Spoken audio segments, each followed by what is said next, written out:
This is the Apparelist podcast, designed to bring you real-life conversation about high-level topics relevant to the decorated apparel community.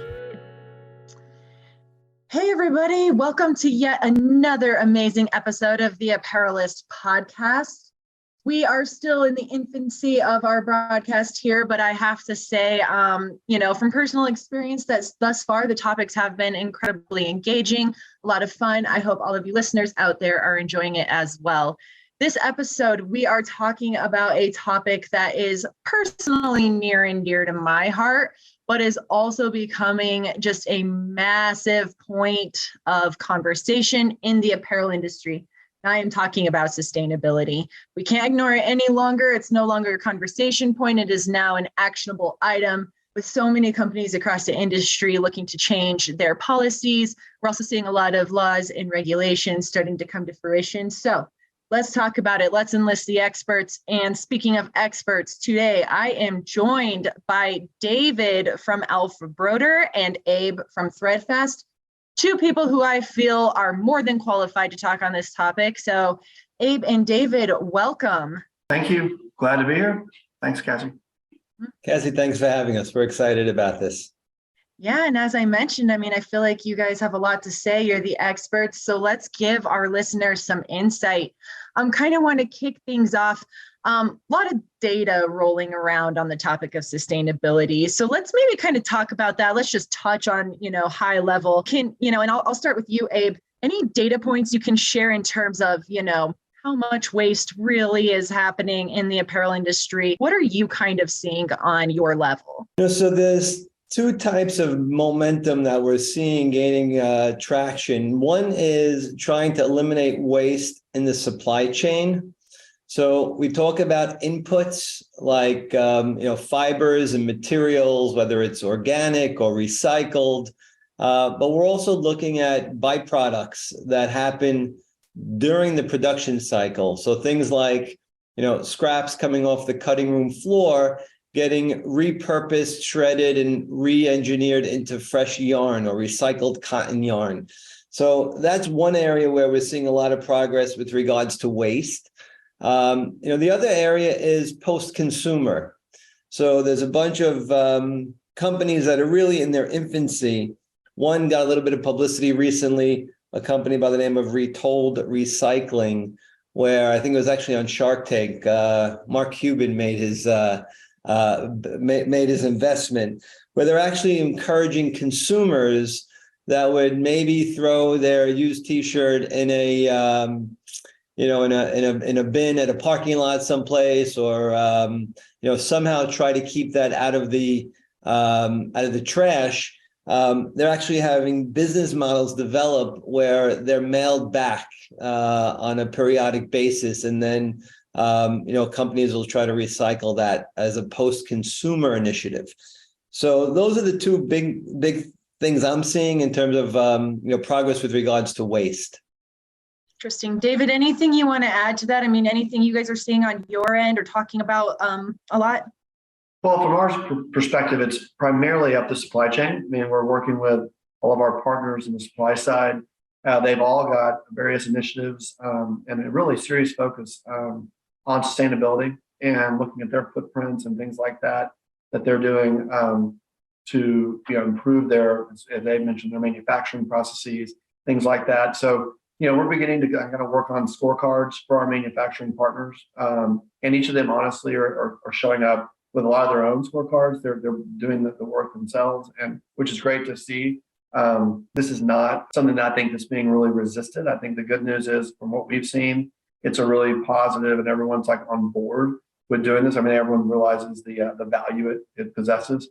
So that's been great. I think the challenge is going to be, as we begin to try to make these things consumable and digestible from the consumer, from our customer or the end user, that there doesn't seem to be a lot of consistency. So you got a lot of inconsistency, and there's a lot of different numbers get thrown around, different data points get thrown around. I think we're just in that stage right now, kind of thrashing a little bit to figure out, okay, how do we organize this, and how do we get to something that's pretty consistent and that is I wouldn't say universal, but somewhat consistent, so people have a way of really understanding what they're looking at. Because there's a lot of, I think, terminology that gets thrown around.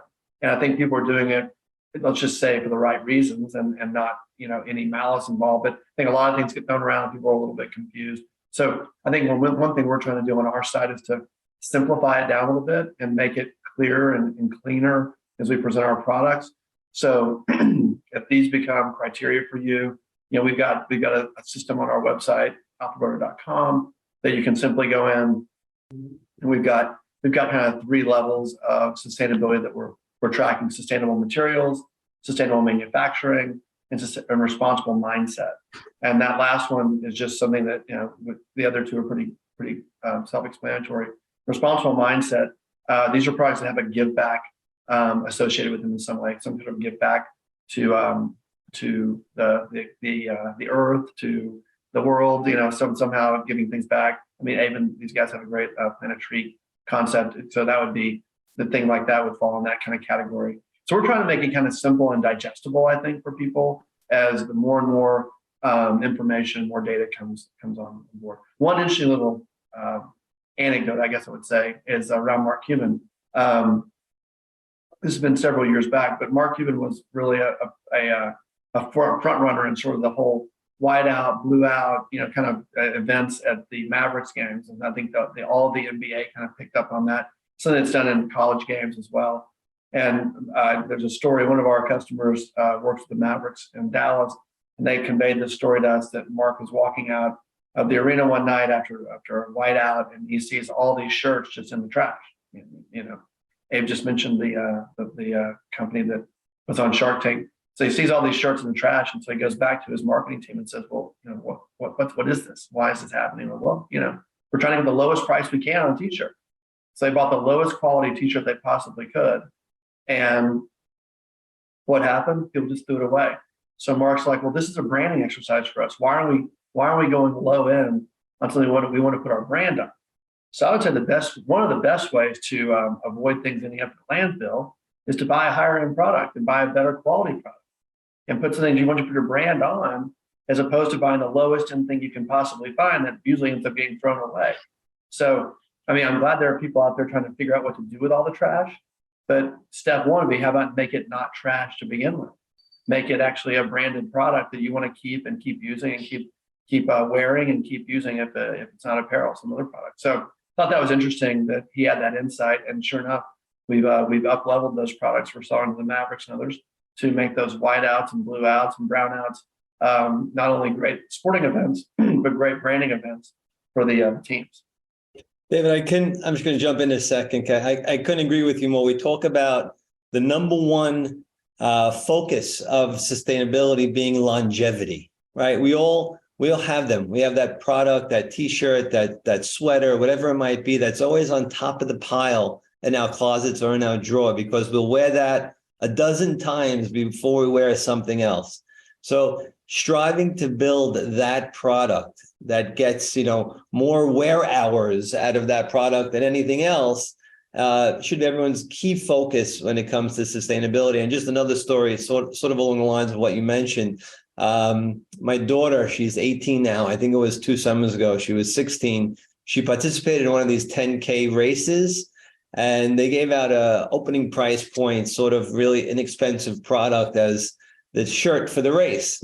And, these creative 16-year-olds, they had this product cropped and cut and braided and tied. And, all of the friends showed up to the race with like a little sewing kit to sort of make it fashionable before the race even started. It was very clear these garments were never going to be worn again after the event. So yes, speaking to your point, longevity should be, front and center when it comes to our sustainability efforts. Yeah, I think it's a really great point. Yeah. So systemically addressing it in our space is buy the right products, and the longevity, right word, longevity of the product goes on and never ends up in a landfill. You're not dealing with it. There is so much I want to unpack just from that. And so I'm going to start with point 1, and then I want to go back to something you said, David, about all this terminology that we throw around these days, right? And I tend to agree with you. It's hard to have something universal right now, right? Because I feel like we're still working toward that progress. It means something different to everybody. when you hear terms like sustainable, eco-friendly, environmentally aware, lower your footprint, all these things, I think that can mean something different to everybody, but what we can all decide on is, or agree upon, is that, like you guys pointed out, like it starts with like that longevity. This is how it's applicable to our industry. You outlined some things, David, that you guys are already implementing. So let me ask you this in terms of terminology. Why is it so dangerous to just throw around those terms loosely and not, really understand what it is you're doing and defining what you're doing, both as a decorator and as an apparel manufacturer? Why can that be dangerous? And David, I'll start with you on that one. Well, I think, again, I think the simple answer is that you can get on the wrong path, or kind of get just misguided, or get distracted. And I don't think any of this stuff is really, people are doing it to be deceptive or misleading. I think it's just a matter of people are kind of, like I said, we're sort of in that kind of thrashing it out mode. People are trying to get their acts together and trying to figure out how to document it. So I think that, the danger is that you kind of get on the wrong path, or you think you're doing the right thing, or making the right decision, and find out, oh wow, I didn't do that. So again, I think it's just a matter of kind of looking into it a little bit more than just maybe the headlines, and kind of just double clicking on it a little bit and getting a little bit further into it, just to understand, again, some terminology and some things like that, because it isn't consistent. And just understand, because I do think people in general, given the benefit of the doubt, are wanting to do the right thing. So it's just a matter of probably look before you leap, I guess I would say, as you're kind of getting into this, and make sure that, you align, you figure out what you want to do. And for our customers, this is beginning to be a real, kind of an RFP or a requirement, right? A lot of their customers, the end users, larger corporations, certainly have this as a tick mark, as like, just, give me the answer. So I think that's the part where it can get a little tricky. And so I think we just need to continue to work on simplifying it down, making it digestible, and to the degree we can, kind of continue to kind of hone in on more consistent terminology and what this means, when we're referring to it. Yes, just to jump in on that, so I look at this and the complexity and the terminology. I really look at it at this stage in the process as a positive.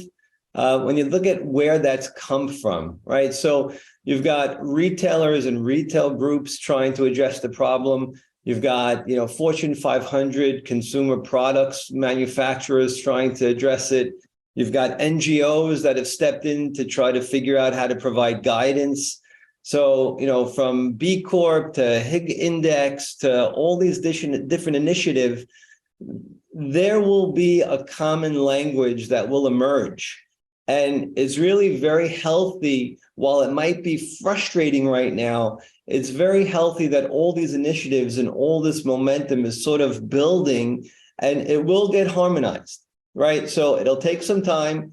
It'll be confusing in the interim, but it's the result of a lot of effort and a lot of energy coming at the problem, even though maybe not yet in a concerted way. Right. So one of the things to think about that we really haven't touched upon yet is, we talk about sustainable, but looped into this conversation are other aspects that fall in the broader sort of ESG world, right? When we talk about ESG, we talk about environmental, which is where we're really focusing on the sustainability aspect of impacts on our planet. We have the social component about workers' rights and living wage, and what does all of that mean in different countries where products are sourced. And then last, corporate governance, and what is the mindset? And that's sort of, David alluded to that in terms of one of the Alpha Broadem metrics is, a responsible mindset.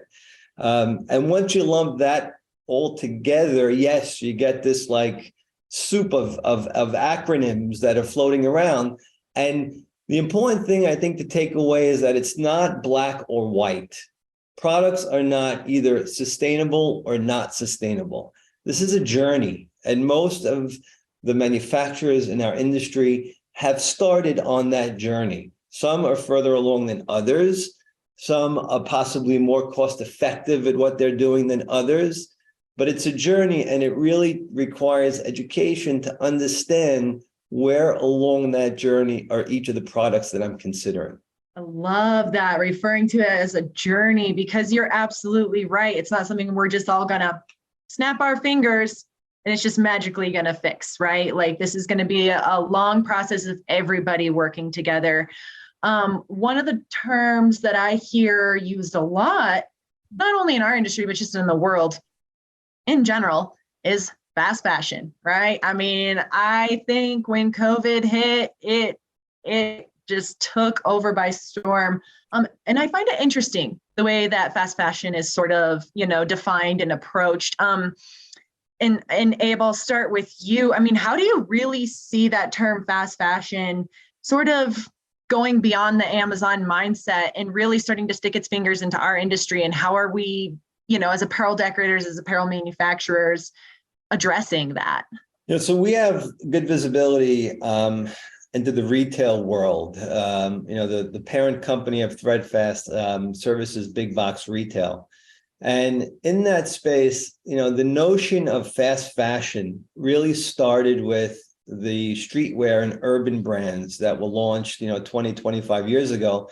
It used to be a brand came out with 4, maybe 5 collections a season, until the streetwear companies started with like 8, 9, 10 drops a year.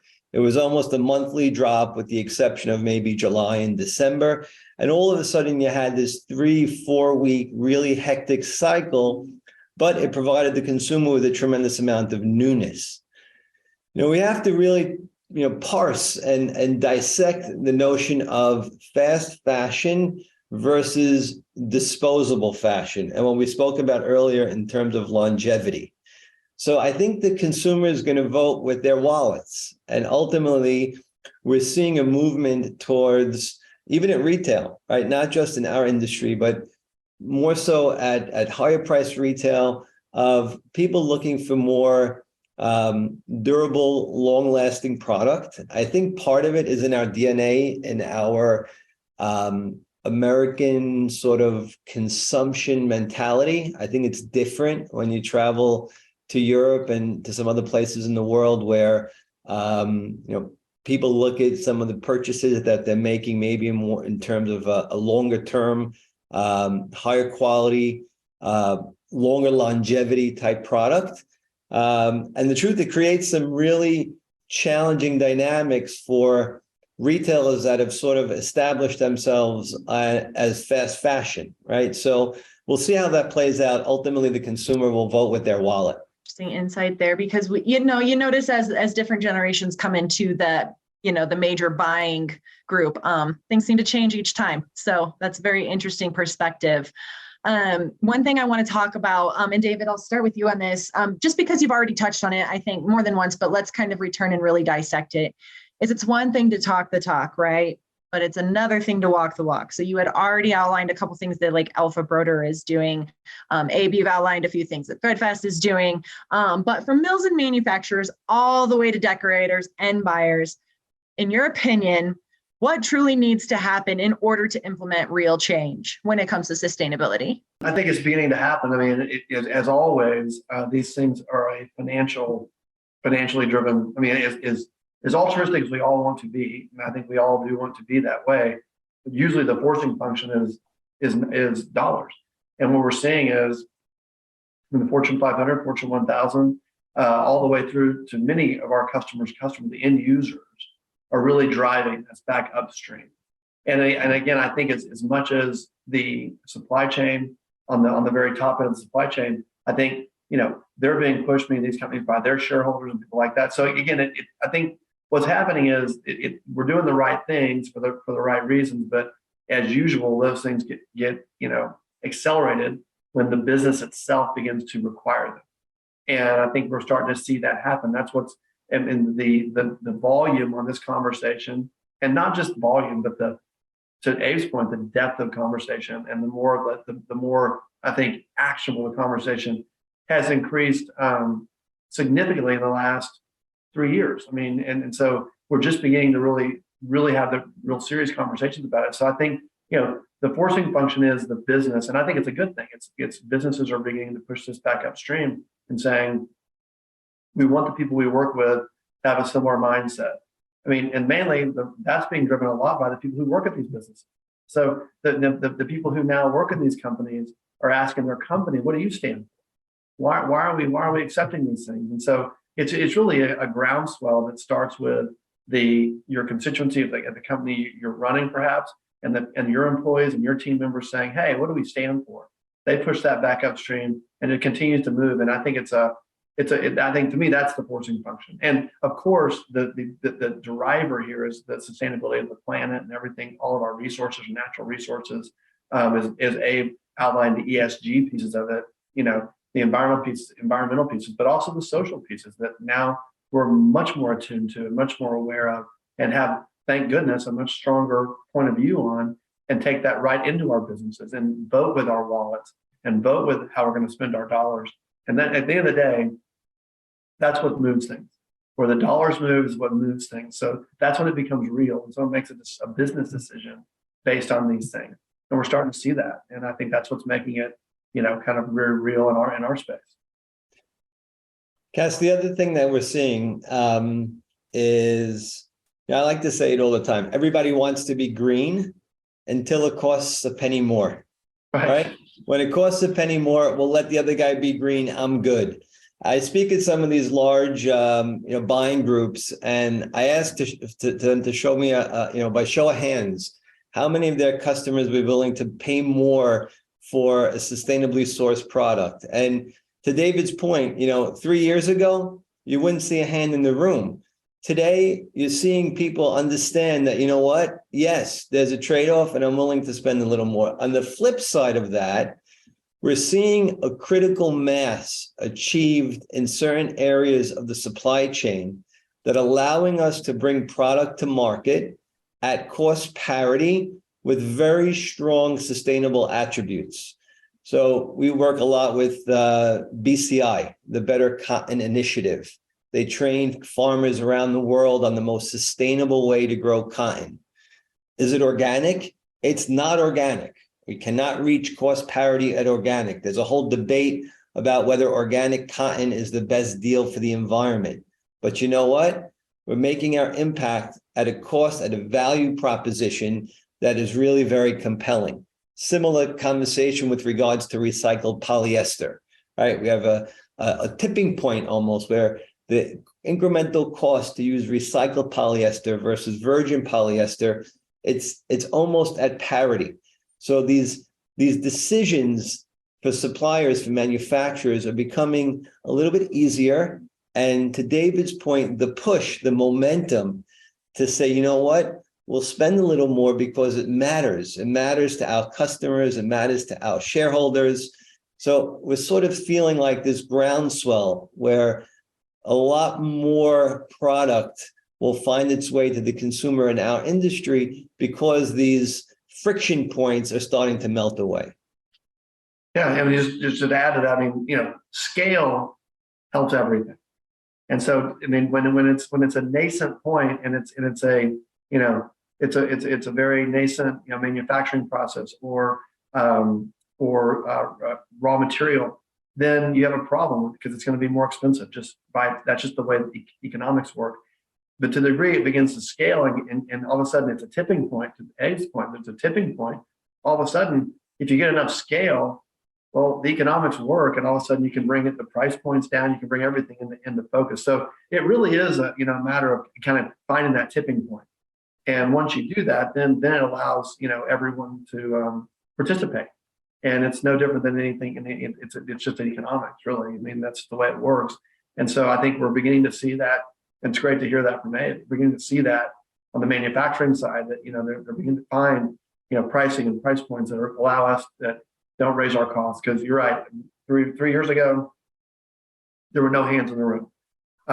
This last year, we asked that question amongst 30 or 40 customers in a kind of an informational session, and I'd say 65% raised their hand. And it was interesting, really interesting to see that kind of switch, because we've had products like this forever, that no one wants to pay for. And so now that's a big change. Really good point.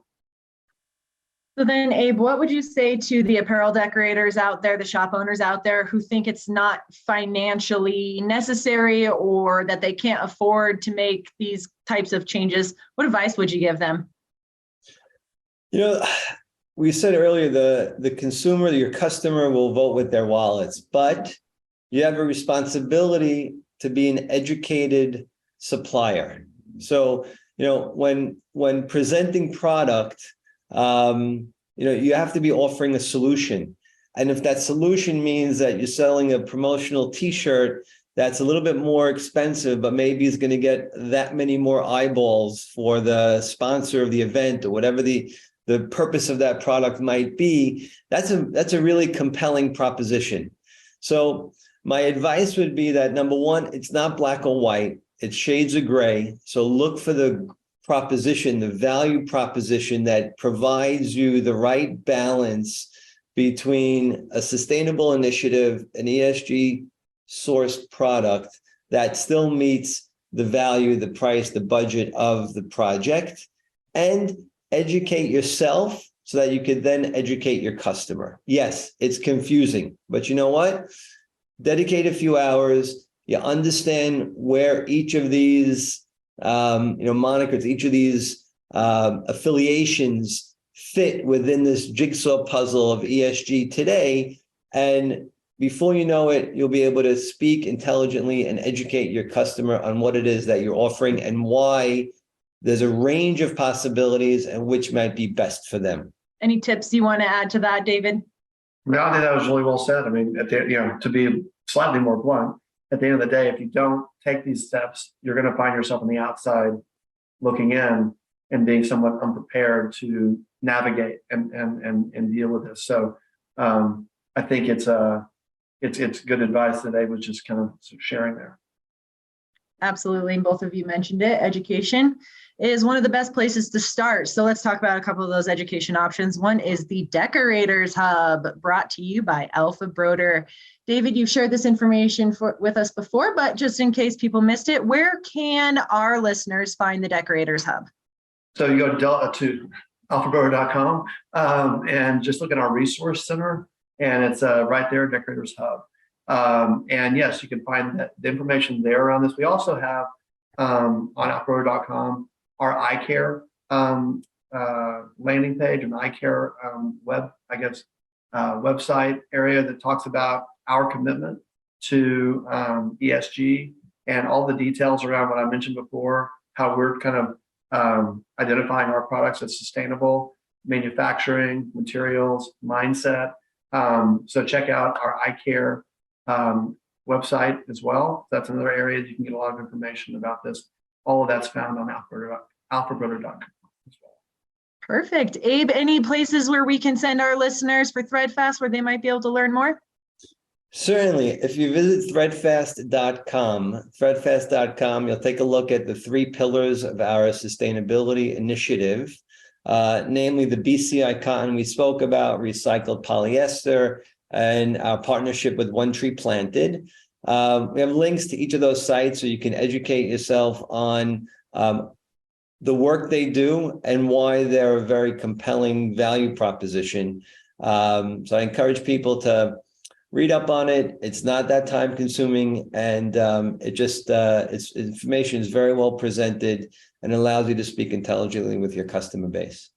Thank you both so much for sharing those educational resources. I know that listeners are always looking for opportunities to learn more. In addition, I encourage everybody out there to head on over to apparelist.com. We have a lot of coverage on this topic. We've worked with our subject matter experts at Printing United Alliance on some of the new laws and regulations that are taking place. It's always something we're paying attention to. And then just encourage everybody to reach out to us with any thoughts, questions. Always happy to help make those connections. And that's all we have time for today. So again, thanks, Abe. Thanks, David, for joining us. It's really been a pleasure. Thank you, Cassie. Thank you, Cassie. It's great. Great topic. Good topic. Thank you. Absolutely. Thanks, guys.